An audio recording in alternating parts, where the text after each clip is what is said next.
The Q&A. Do your usual opening after a pause and refer to me as uh, the professor of stand-up comedy, not the Dana comedy, because just yeah, part of the branding. Okay, so here's where we're going, Professor. Okay, great. Well, welcome back. We are at the portion of our open mic. What we do afterwards is a Q&A with a very special guy, special, not just special ed, but just special because he is. This is the professor of stand-up comedy, the one, the only, Mr. Greg Dean. He's going to pop in right now. Now, I want you There we guys go. I want you guys to think about this. This is a Q&A. Now, this guy knows Whoopi Goldberg, Anthony Jeselnik, a lot of celebrities that have since do not return his phone calls, but that's not his fault. So he's been in the business a very long time. He has a lot of knowledge of writing, performing, marketing, staying relevant in this field, what to do when people are laughing, not laughing, when jokes are funny, how do you tag, how do you create rolling in the aisles, good writing technique. He's invented it. When he first started stand-up writing and training comedians, I was like 11. But anyway, that's a whole nother world. He is the one that invented the actual industry of stand-up comedy teaching, because nobody knew how to teach stand-up comedy. All they had was their experience and their opinion about what you should do and what you shouldn't do in terms of what's funny and what's not funny to them. And then if you follow that particular line of thinking, good for you, but you are also becoming a clone of them and not becoming yourself. So be careful about that. But anyway, Greg Dean can explain more about that. What we want from you are questions you might have. Greg, I'm thinking with this audience here, with only a few of us, they can just tell you, and I don't have to repeat it. What do you think? It's helpful if you repeat it because it becomes clear and it's easier for us to put on video. Okay, fantastic. So you guys can write it in Slack, or you can, let's keep it. Or both. It doesn't matter. We'll do anything. Yeah. It's really nice to have people here and asking questions. I really appreciate it. Well, hey, I'm going to spotlight you, Greg. Tell us all about it. What's happening here? What do you want to hear Well, from what us? we're doing is we're going to do a bit of Q&A and answer your questions about things in the stand-up comedy industry. So back to you, Gayla. Back to me. Great. Oh my gosh. There's a lot of really cool uh, notices in the chat. So start your questions, and I'm going to start giving you a row of questions so that get people thinking and thinking. So some questions like, how do I get gigs? How do I, work with an audience? What do I? Well, do me a favor, just do one at a time, and then I'll answer it. Okay? There we go. So I was just so great. So I'll talk about my career and give a particular, I love an answer, see what you think about this. So here's me. I'm a comedian. I've been performing for 20 years. I have TV credits, etc. And I have representation. I have an agent, and I have a manager, and I have a commercial agent, theatrical agent, and a manager, and yet nobody helps me with my comedy career. So what am I doing wrong? How do I find a comedy agent? Go for it. You have a comedy agent. Yeah. I'm confused by the question. Okay. So in the world of social networking and promoting yourself, is it better for me to learn more about that to promote myself, or should I look for an agent that can supplement my efforts and put me out there in ways that I couldn't do by myself? Okay. Can you ask me one question at a time, Gail? This, I'm really not sure what you're asking me. You're asking Okay. me to All right. fix your career? I'm confused. I'm I know not sure. I'm putting you on the spot here. Yeah, I don't know what you're asking me. I guess what I'm asking you is, how do you stay relevant in the stand-up comedy industry without representation from a legitimate agent? That's a really, really good question. How do you do that? And the answer is social networking and performing. Uh, First of all, if you want to stay relevant in some way, you need to have a home club. You need to get a home club, a club where you work out all the time. You're constantly there, many nights a week. Get to be an unpaid regular, a paid regular. Work your way into that club. Park cars, answer phones, do all kinds of any of the other things that you need to do to be around and be around and be. It's what I call haunting. Haunt a club. that you need to do, and just stay at it. And I've known people that it took them 5 years to become a paid regular at the Comedy Store. Once they got it, though, now they're performing all the time. If you can get the improv, same thing, because they got more clubs all over the place. It matters what city you're in, what's a major club, and whether or not they have franchises. Now, that's the first thing is you need to get that constant stage time, that club, as well as any other shows that anybody offers you. Just constantly performing because there is no substitution for stage time. Hours and hours of stage time. Now, how do you stay relevant? And that is social media. You first of all, you have to have a YouTube channel. You should be posting at least once a week, if not more often. Right. And then on IG, Instagram, you should be posting daily or more. And same thing with TikTok. They should be probably the same things. Those are the major ones that you're going to want to go after. And part of it is with their reels and all the smaller ones and stories is basically start creating a story about your life. In other words, you get up in the morning and you sit and do some writing with some coffee, to have a little phone going, this is me writing this morning, and da, da, da, da, I'm writing this joke about, Yosemite or something, blah, blah, blah, blah. That's it. Go upload it. Okay. And then a little bit later, you're going into a club. Oh, here's me in front of the improv. I'm going to the improv to go to their open mic or a show here. Boom. You're Yeah. in there. Here's me. I'm on stage. Everything, one after another. If you can post several times a day, just following your story, people will start to follow you. And you put those up on YouTube and IG and TikTok, all of those, multiple times a day. That's one of the biggest things you can do. Now, if you want to get a manager or an agent, they're not going to take you unless you have a really good social media following. In other words, they actually have software that's going to go in and look, oh, you have this many YouTube followers and this many IG and this many TikTok. And they need to know that you're going to promote the shows, as do club owners want to know that you're going to get in there and you're going to promote a show that you're in, et cetera, et cetera, and knowing how to make a lot of people are doing the flyers and putting people's pictures on them and your own and putting them out there. I have a lot of my students every morning I get up and go through IG, Instagram, and I probably anywhere from, I don't know, 15 to 35 of my students posting something there, sometimes 3 and 4 times. Okay. Okay. And so if you want to stay relevant and you want to get somebody to represent you, the first thing you have to do is start representing yourself because you're self-employed until you're making so much money. You don't need representation, but then they'll take you on because they can make money off of you. Yes. Thank you. Good. Good. Thank you. Yeah, that is one of the phenomenon of being an artist. People find you and represent you when you don't need them at that point. Yeah. So all the time before, when you need the help, you're struggling, they're like, he's not ready. But then as soon as you don't need him. Actually, I have a question, Bob. Did you have your finger up there? Because Well, yeah, it's kind of a catch-22, right? Trying to get more, like spending the time on the social media, that takes it. I guess I look at it, it takes away from my writing and performing time, to just do marketing like that. But I know what you're saying, that managers or club people or whoever are looking at the number of followers, figuring whether you can put bums in the seats. Well, that's also though part of that. Well, I run a business, so I would get up every morning during my cup of coffee and just spend 10, 15 minutes doing something like that in the morning. For Right. you, I would say just do it as you go along in the day. Just Yeah. chronicle your day.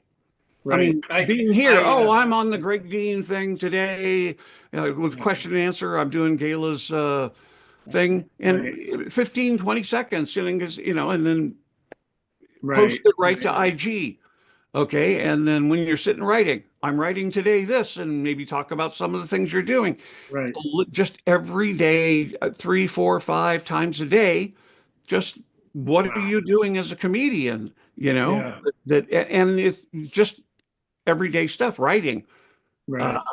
you know, What I've done different this month is I mentioned to Gayla about Aaron Despiva is running this October, and he's going to do it for November, 30 mics in 30 days.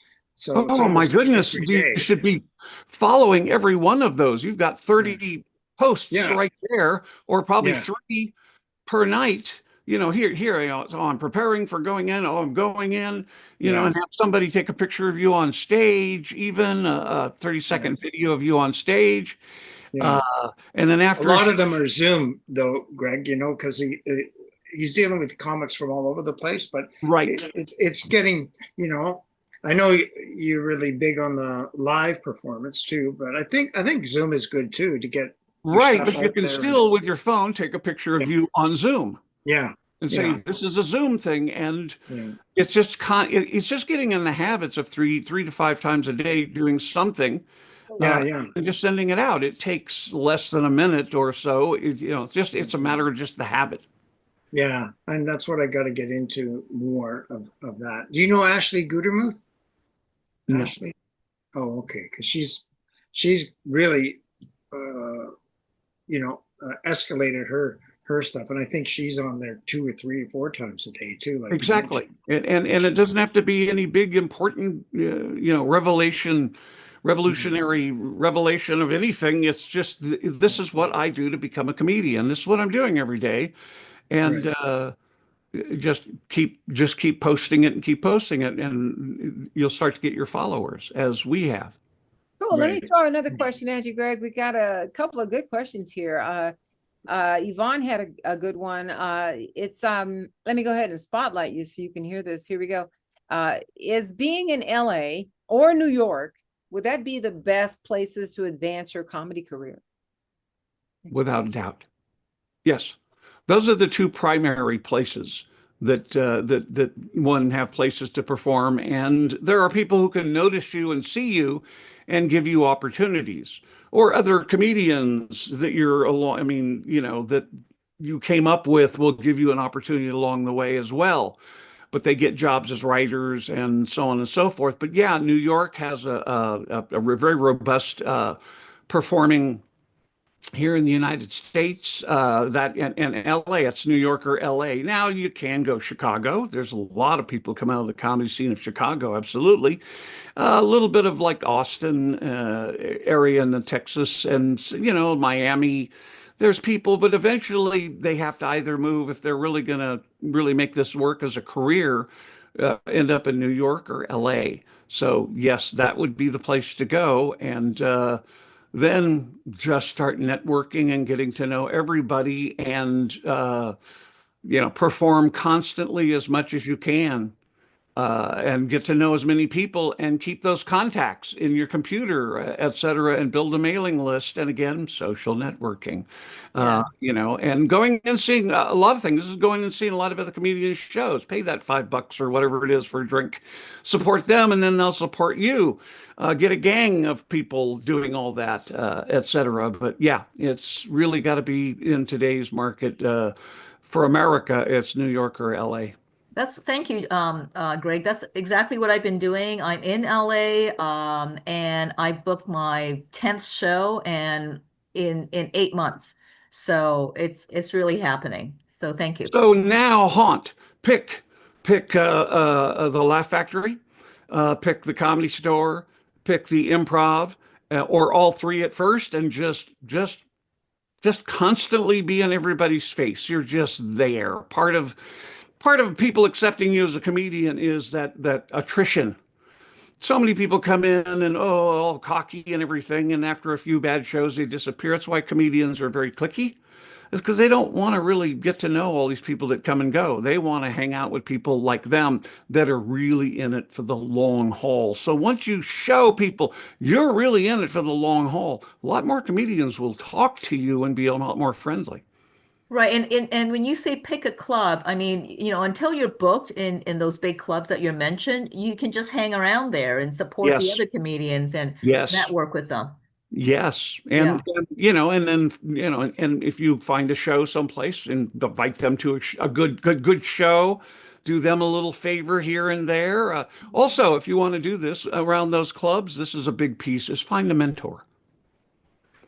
Find somebody who is a couple of levels above you, who is a headliner, who is booking things, so on and so forth, and find a way to get to know them. Keep showing up at their shows over and over, and then going, "Hey, good show." At first, just being nice and friendly and complimenting them and stuff like that. And maybe at some point they'll go, "Are you a comedian?" "Yeah, I'm doing this, this, and this." When they ask you, avoid talking about yourself too much. I can tell you, when I think one of the secrets of networking is you are the most interesting person in the world when you're interested in me. Yeah, absolutely, absolutely. But See, so most comedians going, "I'm doing this, I'm doing," oh, they've heard it 1,000 times. We kind of go, "Oh, do you have any other hobbies? Or you got kids? Or, what are you working on?" We just, "Well, I'm writing a sitcom thing." Really? Sit and listen to them because they want to run it through somebody. And you become a really good listener to those people, because all other comics, all they do is talk about themselves. I learned that a lot earlier. Was I got to know a lot of good people because I would just sit and ask them questions and get them to talk about themselves. And then later they'd go, "Oh yeah, Greg Dean, real interesting guy."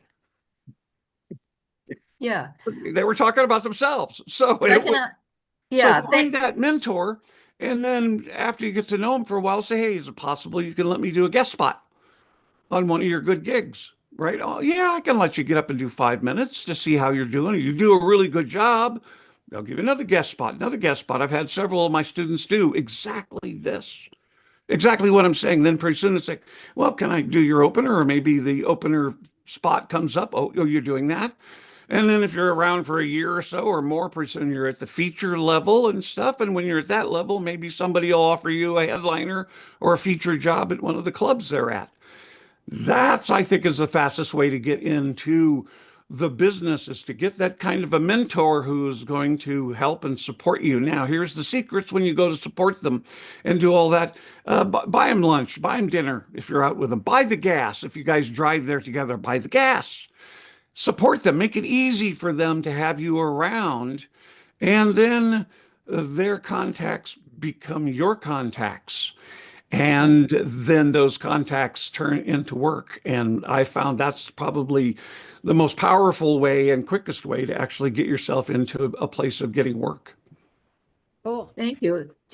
Really quickly, I've heard from other people who say that when you're starting as a comedian, don't immediately go and try to audition for like the top big clubs like Comedy Store or Improv or whatever, Laugh Factory, until you're good, because you don't want to bomb and not do well and go up and to their open mics, because then they'll remember you. So wait until you're ready. I guess you're nodding, so you Yeah, agree with I that. pretty much agree with that. In other words, it matters the club, matters the relationship and stuff. But if a club owner sees you really bad, it's almost impossible to get that out of their head.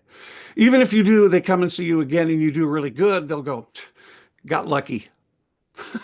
Yeah. So you Right. agree with that. Wait, So right? yeah, I mean, if you're to get up in front of people that are important and can give you work for the major clubs around here, protect your exposure to them. Know that you can, when you're going up, you're doing your A+ material, and whatever you're doing, that you're getting those really, really good tight laughs. With my advanced students and the people I work with, I insist that they work at 5+ laughs per minute. And my students have a tendency to bypass most of the open mics because people that have shows see, "Oh, this person has a good solid 5, 10, 15, whatever it is, a show that was joke and tag, joke all the way through," even if they're telling stories, because I teach joke structure, what actual jokes are, so that and few comedians really know what they are. They're kind of close to them, some of the ideas. And the question is, are they, willing to sit down and do the hard work of hammering it out to be 5+ laughs per minute with good jokes and tags, etc., with all of the debris taken out of those jokes? Because what I see is a great deal of debris in a lot of, especially beginners shows. And when you get 3 minutes, and you're doing 2 or 3 laughs per minute, that's not good enough for other people that own clubs or are booking nice things. They need to see people get 5, 6 laughs Okay. per minute every minute continuously, Yeah. learning how to build a show that gets funnier and funnier and funnier, and then you walk off stage, they're going, "Ooh, that was nice. Look at that. That was it." And then they're going to want to see you again. Oh, they did it again. Oh, they did it again. Oh, well, this person is clearly consistent. Consistent. Yeah. Yeah, Yeah. that's what Did you see my open mic just now or earlier? Was there good potential there? you're really, really right on the mark. Uh, if you're asking for the advice, I think I it, first study my joke structure, and to know exactly what where each of the jokes are, and make sure that you get all. Patton Oswalt said something I thought was very powerful. He said, in stand-up comedy, you eliminate absolutely everything except what serves the jokes. Yeah. That's it. Yeah. So you're doing a lot of talking about, oh, the French do this and the French. How can you get that so short? Yeah. The French call this ham. Well, right into from there going, slap the ham.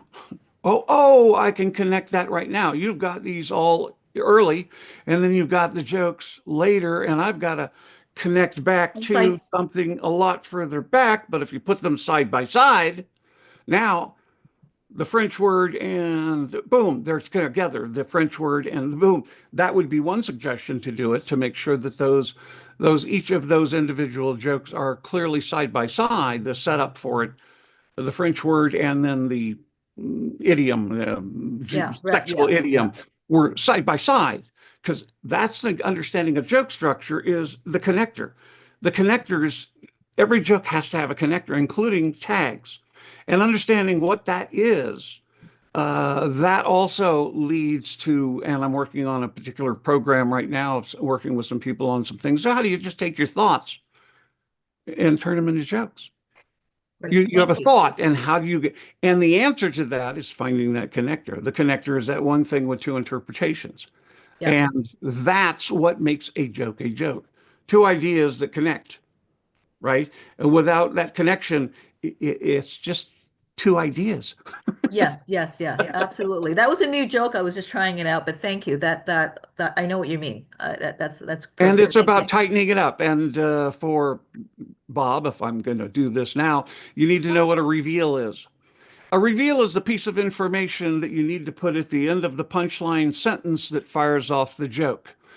Out of several of yours, you put your reveal here and then you talked past it. Okay. All of you. It's one of the things I push in my beginning class a lot, that technique of where's the reveal? What's that little piece of information that fires off the joke? Okay, you don't want to talk past that, because that's the point where the audience will laugh. And if they're laughing and you're still talking, by Right. design, you're talking over and stepping on your laugh, because that's the way you wrote it. And I think that that's not what I call proper comedy grammar. I have a whole series of techniques that I list for my level 1 students. They have the list of proper grammar for setups and proper grammar for punchlines. And if you follow those guidelines, you'll end up with perfectly designed setups and punches. And for me, it doesn't matter whether it's an observation, whether it's an opinion piece, whether it's a story or a long story. Each one of those jokes needs to be perfectly clear, because you're a communicator. And jokes are a specialized form of communication that are two ideas that have a connection. That's and that's not just me. I'm part of the International Society of Humor Studies. Off and on. I don't think I'm in with right now, because I haven't taught with them in a couple of years. But when I presented my stuff to them, they basically said, "Yeah, you've not added anything new to humor theory, but your model is amazing, because you can teach people to write jokes in 5 minutes, and we can't." So they hire me to go to Swarthmore College, Texas A&M, different places, Long Beach College, to teach joke writing, because these humor Yeah. theory classes cannot. And that's the difference between my class is we actually teach people these fundamentals. Did I go past a review in my DNA joke or in my French joke? Do you I remember? don't remember. Okay. All right. So one of But let them. me give you one more piece, which is called DAF definition or alternative abbreviations. Make DNA make DNA mean something different than whatever it means. Okay.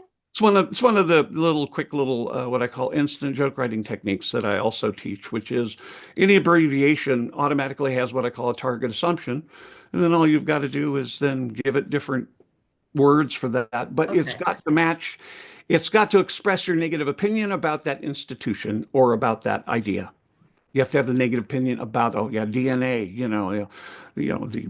the tattletale of so that DNA means something different, just a placeholder. Always negative, right? The connotation. Always, Okay. always, always. Do, Unless you're do being not answer. sarcastic. When you're Yeah. being sarcastic, you're saying the opposite of you mean. So it gets a little, when you go, oh, yeah, phew, that was a great party. Well, I'm saying, yeah, it was a great party, but I'm saying, what a crap party. Right, right, right. Right. So that's sarcasm. You're saying the opposite of what you mean. And there are, according to certain points of view, where something is positive here, but you put it in a different, I mean, is negative here and you put it in a different context. It seems positive, but it's still negative. That can also happen. But, those are, kind of specialized ways of looking at joke structure. Great. Thank you. That is awesome. We're gonna have to send Yvonne a bill and Bob Yeah. a bill, for the private session here. Yeah, Fernando said he's picking I'll up get you a my course or end. something. Yeah, don't worry. Don't worry. Hey, Fernando has not got a question, and neither is Bob, but he has a really interesting question for you, Greg, and that is VR comedy a viable option if I don't live in the US? So here's the thing. I looked up VR comedy. It is defined as VR comedy is a form of entertainment where live comedy shows or pre-recorded comedic content is experienced within a virtual reality environment. This typically involves comedians performing as avatars on a virtual stage for an audience of other avatars, creating an immersive and interactive experience that mimics a physical comedy club. So Fernando's wondering if VR comedy is a viable option if he doesn't live in the US. Go. I don't know that much about it, as I've never gone to one or been a part of one, but I would say as the world is moving forward, yes. Yeah, I mean, Gayla and I've gone to these immersive video VR experiences and stuff. I mean, we were in one where we were moving along with whales, swimming next to them, and it was so real to me. The whale came over and looked right at me, and I waved at it. Okay, I'm like, oh, wait, this is a cartoon. What am I doing? But it was so real. So why not? I mean, if you can get a bunch of people in a room and stuff, and they're from all over the world, and they want to see somebody, and it doesn't even have to be. It can be an avatar. It could be even be kind of an avatar of actual you. Could be a rendering, a 3D, Yeah, but rendering of you. without the bald spot. Right, and you could get in there possibly, and do crowd work with them even. And you could do it with VR. You could do That's multiple interesting. languages. In other words, you would speak whatever language you speak, and then it gets translated automatically for different people around the audience that speak different languages. Not that that would always work, because senses of humor in different cultures can be extremely different because of the national and social assumptions and cultural assumptions can be very different. So, but the idea is, why not? I don't see any reason that doing that is, I mean, we're going to get our third Avatar film from James Cameron.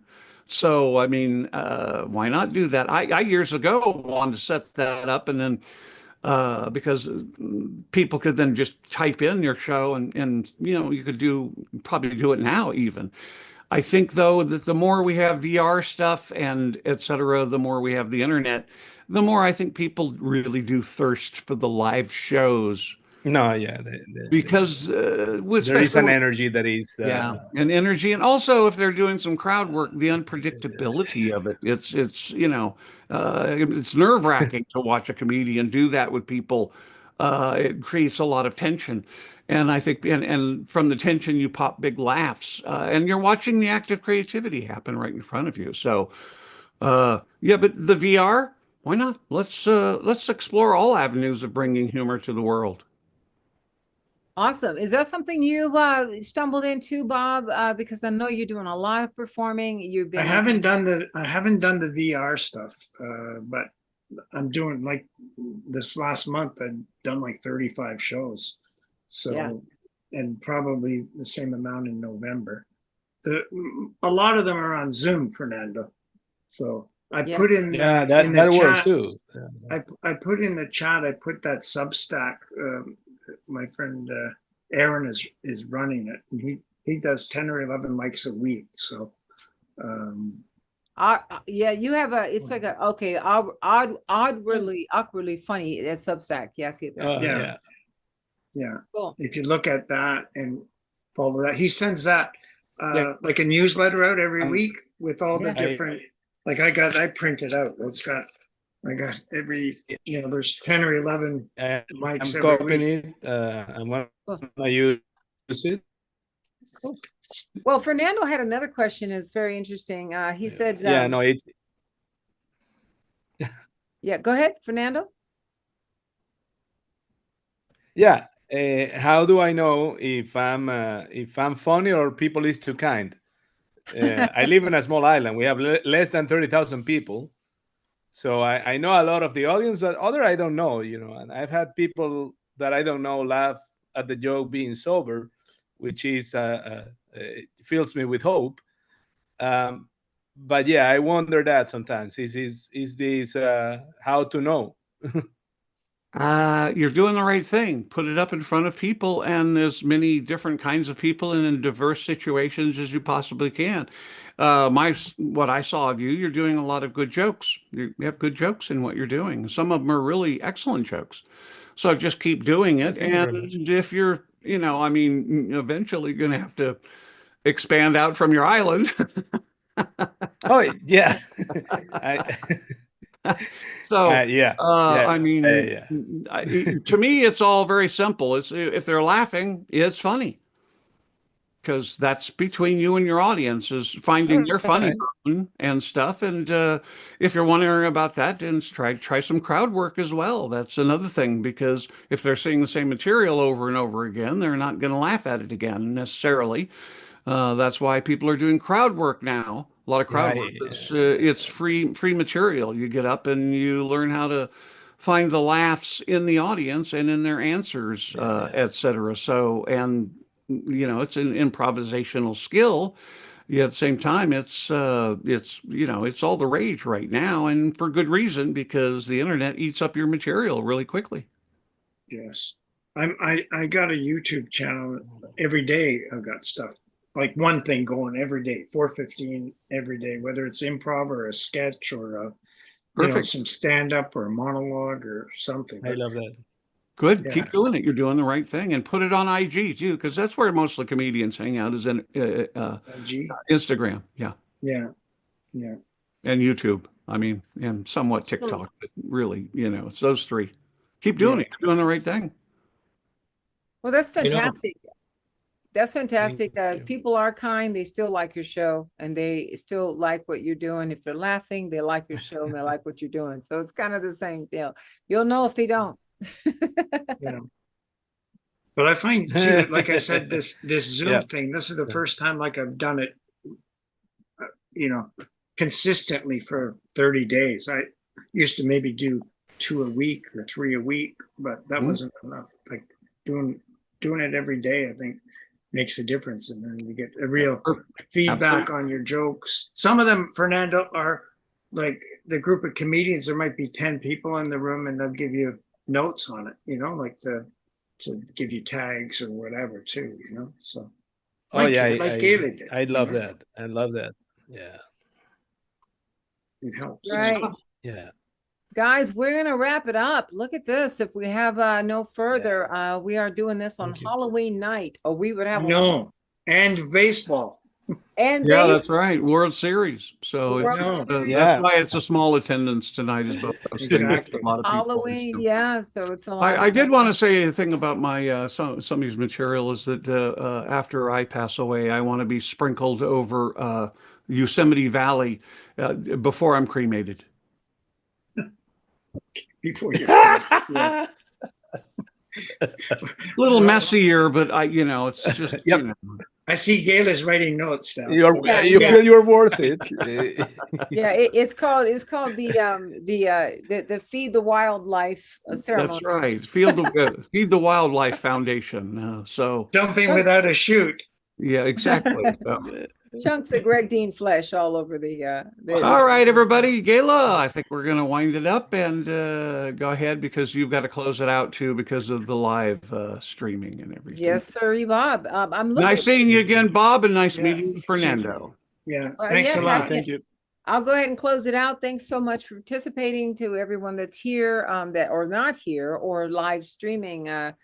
This is the way we normally close things out. We have just a little rundown of who we are and what we do. We are, there we go, Greg Dean Stand-Up Comedy. We do student showcases from time to time, once every 5 weeks and 6 weeks. We have online standalone workshops where we teach technique intensives or writing groups, or we work on audience crowd work, relations, all kind of stuff. We help people hone their skills. We also have a beginning class called the Level 1, how to build a comedy routine or how to enhance the routine you have.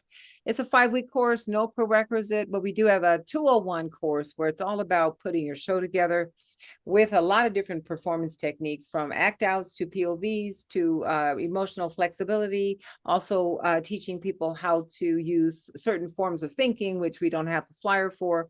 But what are forms of thinking? How do you think in reversal, exaggeration, opposites, and misunderstanding? And that is a good way to deal with audience, by shifting your thinking, how to get a joke from an audience member. Anyway, this is Greg Dean and I. We have private sessions. We teach privately. You can go to the website, stand-upcomedy.com, and here's the book. There's books, and he's coming out with other books. So there's a ton of books out there. This is like the book Bible for his technique, and you can learn a lot of the technique, even if you're not. You can always read it and review it and learn stuff. And these are elephants. Okay, so that's really all I've got. Elephants. I gotta find more jokes. All right. So, thanks for playing, you guys. Thanks, yeah, for running Thank it. you. It's fun. Okay, Yeah, we'll see you next month. See you next month for Thanks. sure. Bye. All right. Thanks, Have a Bob. safe evening. Thanks, All right. Fernando. Thanks for signing on there. Yeah. Nice to meet you. See you next month. Okay. Bye-bye.